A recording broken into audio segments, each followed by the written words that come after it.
being subject to both of those complaints and having to come, to Denver and defend herself.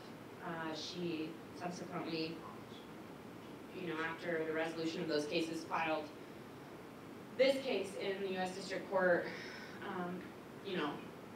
saying that our private campaign finance enforcement is facially unconstitutional and violates the Fourth Amendment and chills her speech. And so, I know they talked about it a little bit more this morning. We are currently on a pending, you can tell me pending motion to dismiss, and we're not sure when anything's going to happen. I wouldn't expect any time soon. So, hopefully we'll know our path going forward sometime soon in this case. And then, so this is the most recent relevant decision. This is the CSG versus Williams case that they were talking about this morning as well. So this is an appeal of the district court decision that enjoined our office from enforcing the issue committee registration and disclosure requirements against CSG.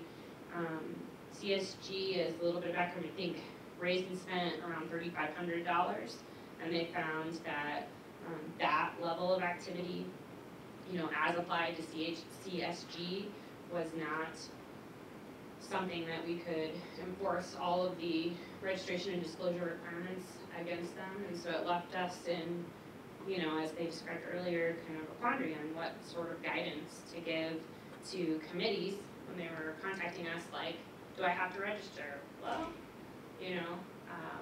and so as a result of that, and this is, I think, my last slide, but this last legislative session, we got the small scale issue committee bill. So the small scale issue committee bill essentially says that, yes, you have to register with our office. So once you meet that $200 threshold that's outlined in the Constitution, you have to register with our office.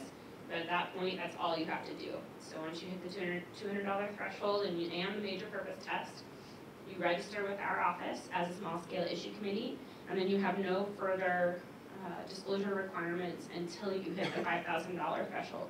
So until you receive contributions or make expenditures exceeding $5,000, you don't need to do anything.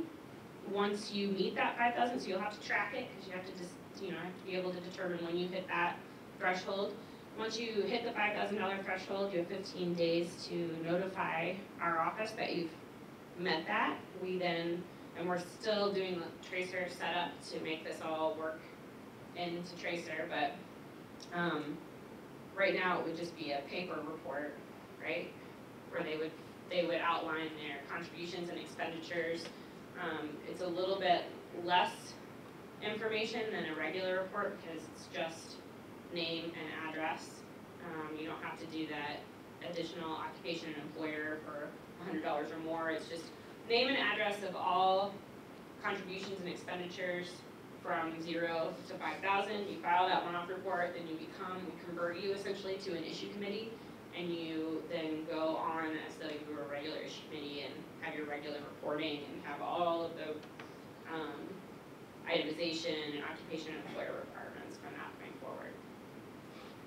And we did, you'll see we had a rulemaking this last summer. Those rules became effective September 30th, and we implemented some rules to further clarify that legislation and to let filers know exactly how that would work.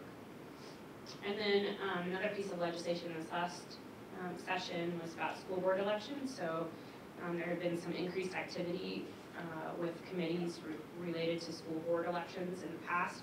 And the way that the FCPA was structured was various committees, such as political committees, regardless of what they were supporting or opposing, were on a frequent schedule, essentially in even years, and an infrequent schedule in odd years. And it was just set up that way because typically political committees didn't do a lot in the odd years. People hadn't been as involved, I don't think, in candidate races in those odd years. And so this bill essentially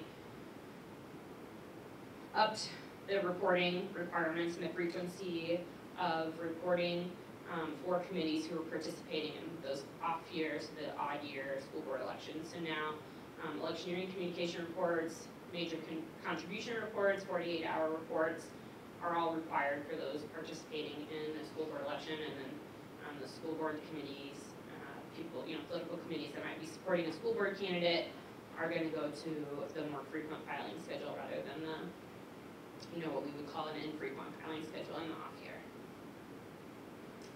And as I said, I think we also made several rule changes related to that bill as well. And that's really all I have. Does anybody have any questions for me related to any of that, or what else we do administratively? I'm actually about out of time anyway, but, okay. Thanks.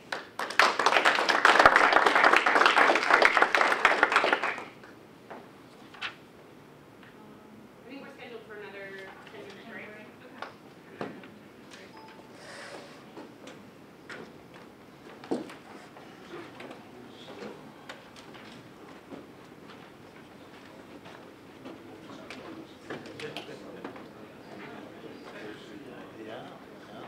Hi.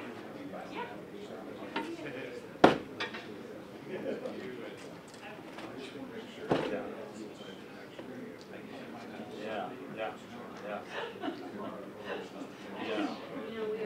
We're not needed.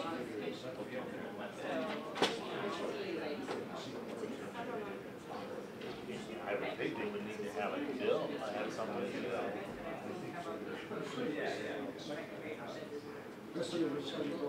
Yeah, I was just thinking, should we want to slide the table before that? Yeah. It's not very complicated.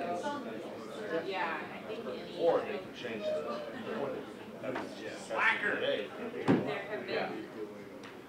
there Yeah. have been a lot of instances where we've had to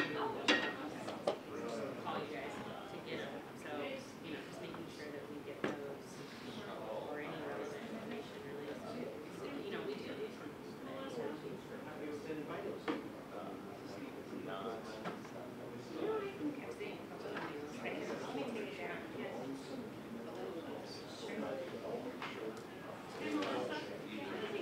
Yeah, we're the file.